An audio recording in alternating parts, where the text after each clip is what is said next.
13 বছরের নাবালিকাকে ধর্ষণ খুনের চেষ্টা, অভিযুক্তকে গ্রেফতারের দাবিতে উত্তেজনা ছড়ালো দক্ষিণ দিনাজপুরে দৌলতাবাদ। সেখানে সরকারি বাসে ভাঙচুর চালিয়ে আগুন ধরিয়ে দেওয়া হয়। 4 দিন পরেও ধর্ষণ খুনের চেষ্টা, অভিযুক্ত অধরা।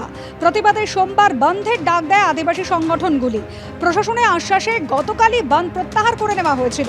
তারপরেও দৌলতপুরে সরকারি বাস আটকে ভাঙচুর চালানো হয় বলে অভিযোগ। পরে পুলিশ এবং দমকল গিয়ে পরিস্থিতি নিয়ন্ত্রণে আনে।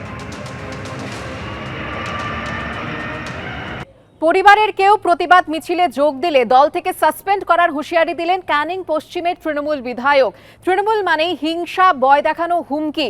সোশ্যাল মিডিয়ায় সেই অডিও পোস্ট করে তৃণমূলকে আক্রমণ শানিয়েছেন শুভেন্দু অধিকারী। পাল্টা জবাব দিয়েছেন তৃণমূল বিধায়ক। যদি কেউ এই ধরনের সেই দিন বেরোয় আর আমাদের নজরে আসে, তাহলে সেই দলের যে নেতৃত্ব তাকে আমরা সাসপেন্ড করব দল থেকে।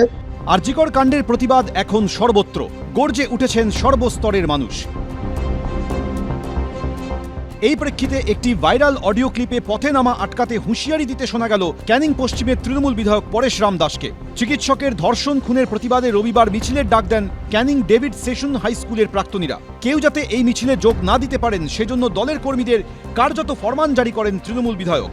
সবাই সবার অঞ্চল অনুযায়ী প্রত্যেকটা বুথে ইনস্ট্রাকশন দিন যে কোনোভাবে কোনো মেয়ে বা ছেলে ওই রাত দখলের এই মিথ্যা চক্রান্তে না বেরোয়। আর বিশেষ করে আমাদের দলীয় পার্টির কোনো ছেলে বা মেয়ে আবেগে না বেরোয়। যদি কেউ এই ধরনের সেই দিন বেরোয় আর আমাদের নজরে আসে, তাহলে সেই দলের যে নেতৃত্ব তাকে আমরা সাসপেন্ড করব দল থেকে।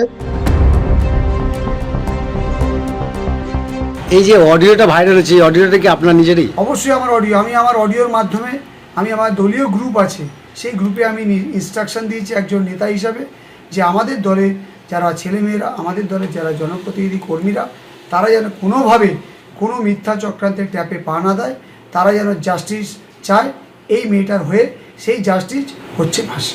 গুন্ডা রাজ কায়েম করেছে, সেই গুন্ডাদের মধ্যে অন্যতম পরেশ দাস, ক্যানিং এর এমএলএ, জুনিয়র ডক্টর এবং সচেতন নাগরিক, প্রতিবাদী জনতা, এদের যে আহ্বান, এটাকে বানচাল করার জন্য সরাসরি হুমকি দিচ্ছে। মমতা বন্দ্যোপাধ্যায় নিজে এই কাজে নেতৃত্ব দিচ্ছেন।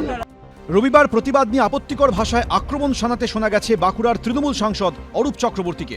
এরা অনেক বেড়ে গেছে, এরা চতুর্দিকে মিথ্যা অপপ্রচার করছে।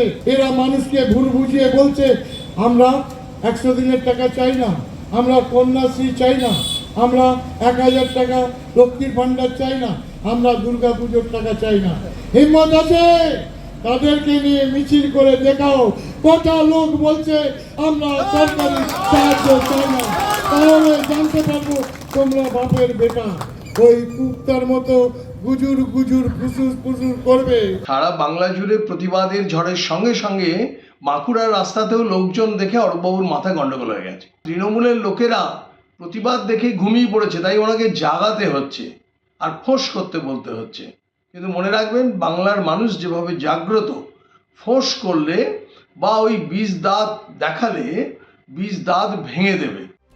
সব মিলিয়ে প্রতিবাদ বিক্ষোভ ঘিরে রাজনৈতিক তরজার পারদ চড়ছে সমান তালে।